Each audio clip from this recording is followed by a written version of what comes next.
Ajwa road Ramdevnagar 1માં રામાપીરના મંદિરની પાછળ રોહિત હેતલબેન પોતાના ઘરમાં સૂઈ રહ્યા હતા ત્યારે કોઈ અજાણ્યા ઈસમે તેમની ગાડી રાતના 2 વાગ્યાની આસપાસ સળગાવી દીધી હતી। જોતજોતામાં રાતના ઘરના લોકોને જાણ થતાની સાથે જ ઘરના બધા જ લોકો આગની લપેટમાં આવી ગયા હોત જો આગ બુઝાવવામાં ન આવી હોત। હવે જોવાનું રહ્યું કે પોલીસ તપાસમાં શું સામે આવે છે।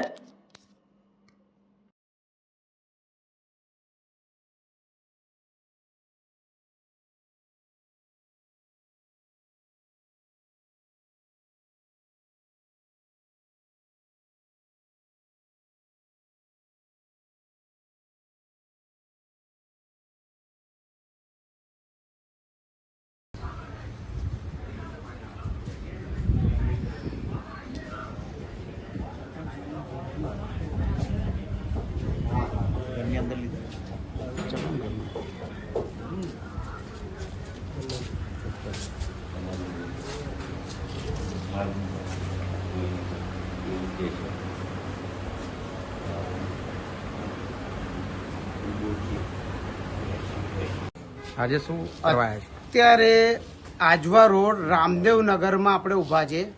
આપણા મુખ્યમંત્રી આપણા પ્રધાનમંત્રી એ મહિલાઓની વાત કરે છે અને ખાસ કરીને મહિલાઓ માટે ક્યાં ને ક્યાં કામ બી કરે છે અને ખાસ કરીને ઝોન 4ના જે મહિલા એક ડીસીપી છે અને સક્ષમ છે, પાવરફુલ છે, એમનું નામ છે પન્ના મુમૈયાબેન જે ડીસીપી છે।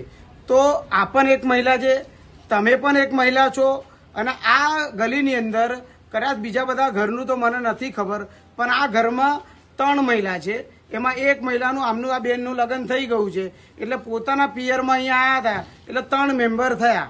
હવે ઘરમાં 2 જ મેમ્બર છે, તે પોતે સુરક્ષિત મહેસૂસ નથી કરતા।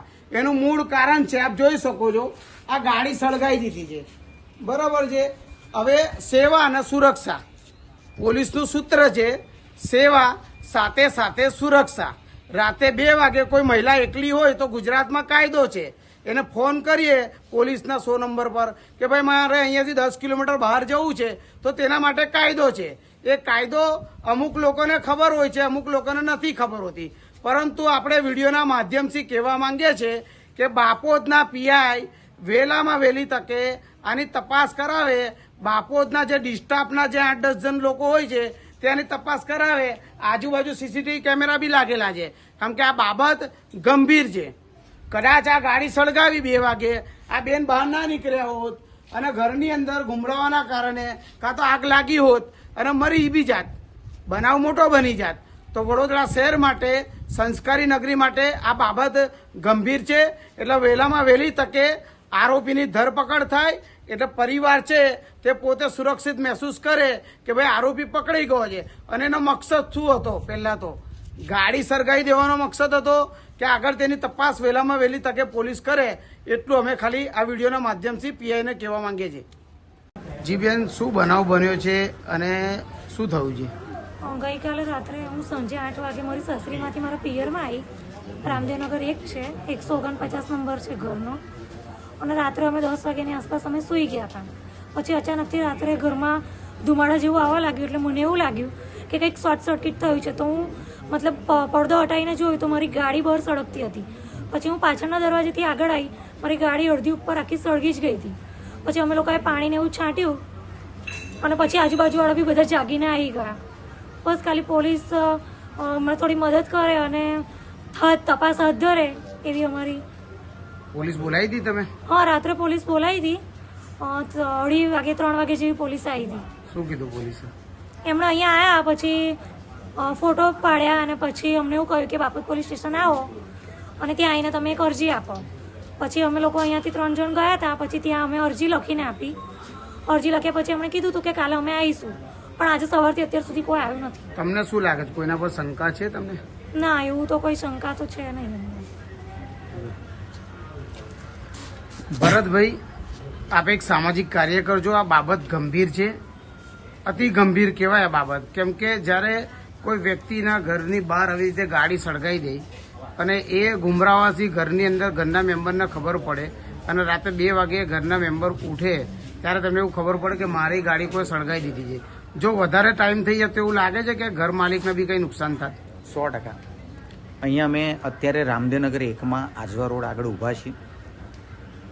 આ છોકરીની સાસરી સોમા તળાવ છે, એની મમ્મીના ઘરે કાલે રાત્રે 8 વાગે આવી હતી અને પછી આ લોકો ઊંઘી ગયા હશે એટલે રાતના 2 વાગ્યાની આજુબાજુની અંદર અજાણ્યા ઈસમો, ખબર નહીં આવે એમને શું હશે મગજની અંદર, કે બંને બાજુ પહેલાં તો લીંબુ નાખ્યું છે.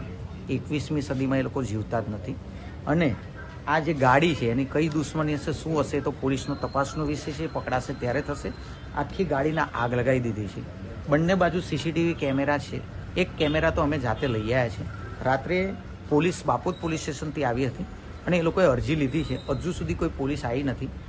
પોલીસને એવું કહેવું છે કે એમને એફઆઈઆર કરે અને આ લોકો જે છે એમને વધારે જોર ના મળે એટલે એમને પકડી અને કડકમાં કડક સજા થાય એવી એક માગણી છે.